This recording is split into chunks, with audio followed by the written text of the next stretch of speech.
ఎవరి జీవితం పట్ల వారే బాధ్యత వహించాలి. ఎవరి జీవితాన్ని వారే ఉద్ధరించుకోవాలి.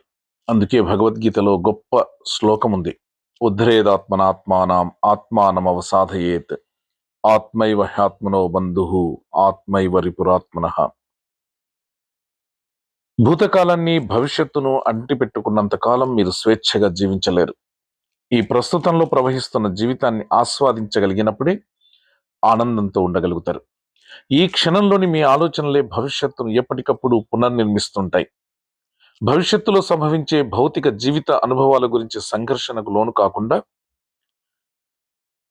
ఈ క్షణంలో ఈ వర్తమానంలో మీరు వెలువడించే మీ ఆలోచనలు, మీ సంకల్పాలు, మీ ఫీలింగ్స్ ద్వారా మీ జీవితాన్ని గొప్పగా మలుపు తిప్పుకోవచ్చు.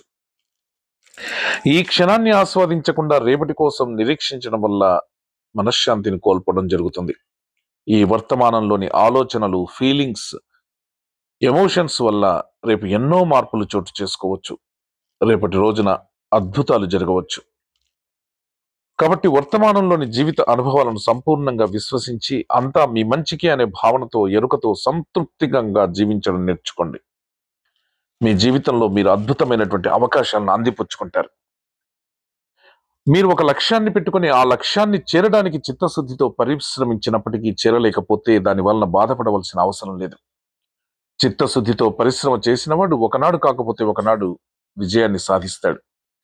100 సంవత్సరాలు ప్రయత్నం చేసిన వాడు 99 సంవత్సరాల 11 నెలల 99 రోజులు విఫలమైన ఆ చిట్ట చివరి రోజైన విజయాన్ని సాధిస్తాడు.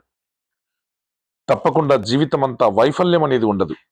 అసలు లక్ష్యం లేని జీవితం ఉంటుంది. అది మాత్రం హేయమైనటువంటి జీవితం. ప్రతి వ్యక్తి జీవితానికి ఏదో ఒక లక్ష్యం ఉండాలి. నేను జీవితంలో ఏదో ఒకటి సాధిస్తాను అన్న ఒక లక్ష్యాన్ని పెట్టుకోవాలి. లక్ష్యాన్ని పెట్టుకొని వదిలిపెట్టేయడం గొప్ప కాదు. నేను కలెక్టర్ని అవుతాను అనుకొని వదిలిపెడితే కలెక్టర్ అవ్వడు. నేను గొప్ప క్రికెటర్ని అవుతాను అనుకొని క్రికెట్ ప్రాక్టీస్ చేయకుండా కూర్చుంటే గొప్ప క్రికెటర్ కాలేడు జీవితంలో. నేను ఒక గొప్ప డాక్టర్ని అవుతాను అనుకొని వదిలిపెట్టేసిన వాడు డాక్టర్ అవ్వడు. ఏది అవుతావని నువ్వు అనుకున్నావో దానికోసం అహర్నిశలు శ్రమించగలిగితే గొప్ప అవకాశాలని అందిపుచ్చుకుంటావు. దానికోసం నిరంతరం శ్రమించాలి, సాధన చేయాలి. సాధనమున పనులు సమకూరు ధరలోన అన్నారు. సాధన చెయ్యాలి. మానసికమైన దృఢ దీక్ష ఉండాలి. నువ్వు ఏది అవ్వాలనుకుంటున్నావో దానికోసం నువ్వు చిత్తశుద్ధితో ప్రయత్నం చేయాలి. ఆ ప్రయత్నం నందు అత్యంత విలువైనది ఏది అంటే కాలం. కాలం యొక్క విలువ లెక్క కట్టడం ఎవరికీ సాధ్యం కాదు. ఒక వ్యక్తి ఏది అవుతాడో, ఎంత కాలం కీర్తితో జీవిస్తాడో అన్నది ఆ వ్యక్తి కాలమును ఎంత సద్వినియోగం చేసుకుంటాడు అన్న దాని మీద ఆధారపడి ఉంది. ఒక విషయాన్ని చేయడం గొప్ప కాదు, ఎప్పుడు చేయాలో అప్పుడు చేయడమే గొప్ప. 1 సంవత్సరం పాటు విద్యాభ్యాసం చేయండి అని అవకాశం ఇచ్చినప్పుడు అది గొప్ప వరంగా భావించాలి. చదువుకోవటం అన్నది కొన్ని కోట్ల మందిలో ఎవరో కొంతమందికి మాత్రమే అవకాశం వస్తుంది. ఆ సదవకాశం మనకు లభ్యమవుతుంది. అటువంటి అవకాశం లభించినప్పుడు చదువుకోవడం అనేటువంటిది ఎంతో సంతోషంతో చేయవలసినటువంటి ఒక గొప్ప ప్రక్రియ. ఇది నాకు భగవంతుడిచ్చిన అపూర్వమైన అవకాశం.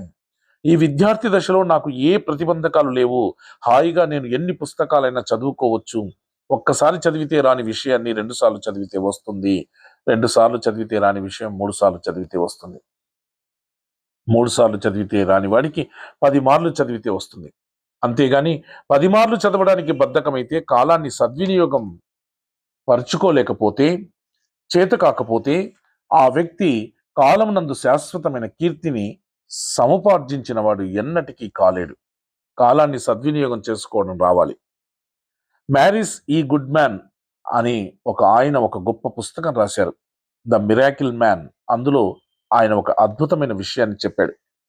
మనిషి మానసికంగా దృఢమైన సంకల్పం ఉంటే ఎంత గొప్ప విషయాన్నైనా ఎలా సాధించగలడు అన్న విషయాన్ని ఆయన సరదా కోసమని ఒకరోజు విమానాన్ని నడుపుతున్నాడు. కొన్ని దేశాల్లో విమానాన్ని అద్దెకిస్తారు.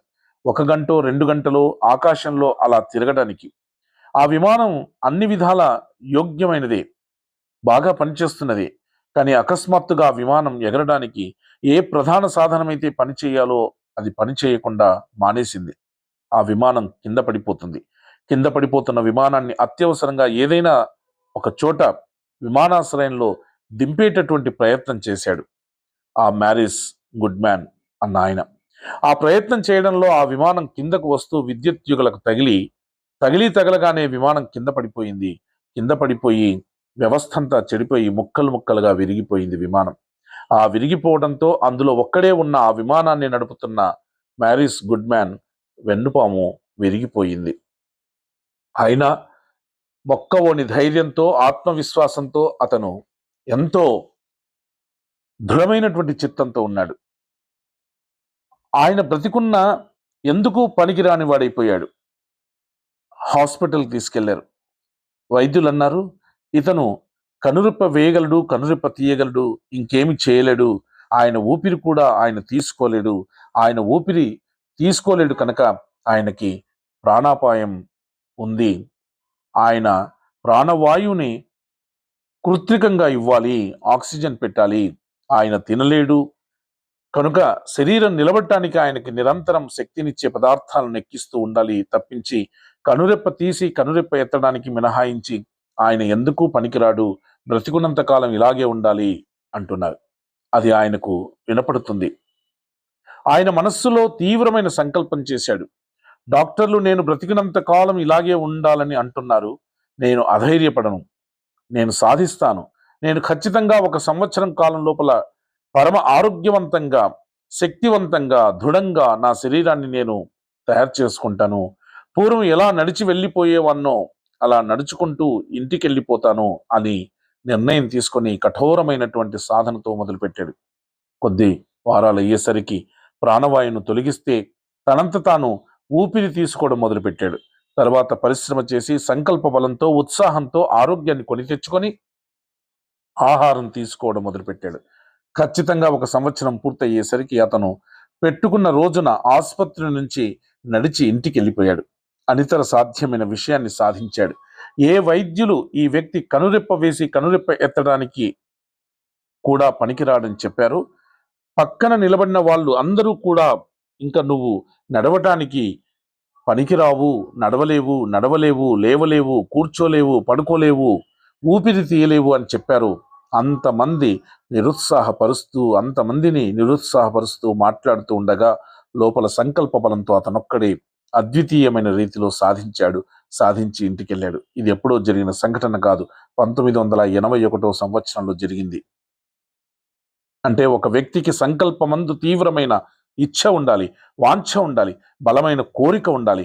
నేను ఇది అవ్వాలన్న కోరికతో పరిశ్రమ చేయాలి తప్ప సాధించడం అన్నది కష్టమైన పని కాదు. మ్యారిస్ గుడ్ మ్యాన్ కన్నా దయనీయమైన స్థితిలో ఎవరం లేరు కదా. ఒక పుస్తకాన్ని కష్టపడి చదువుకోవడం కష్టమా, పరీక్ష రాయడం కష్టమా, ఆలోచన చేయడం కష్టమా, సంకల్పం చేసుకోవడం కష్టమా? చదువుకోవడం అన్నది సంతోషంగా మారినప్పుడు పుస్తకాలు చదవడం కష్టమా? ఏది కష్టం? కేవలం సంకల్పాన్ని పెట్టుకోవడం గొప్ప కాదు, ఆ సంకల్పాన్ని సాధించడానికి దృఢమైన దీక్షతో ప్రయత్నం చేయడం గొప్ప. కాబట్టి సంకల్పం ఉంటే సృష్టి కానిదంటూ ఏది లేదు, మనం సాధించకపోవడం అంటూ ఏది లేదు. కాబట్టి సంకల్పం పెట్టుకున్న తర్వాత ఆ సంకల్పాన్ని పదే మన మనస్సులో మననం జరుగుతూ ఉంటే సంకల్ప సిద్ధి జరుగుతుంది. మనం అనుకున్నది తప్పక మనం సాధించగలం.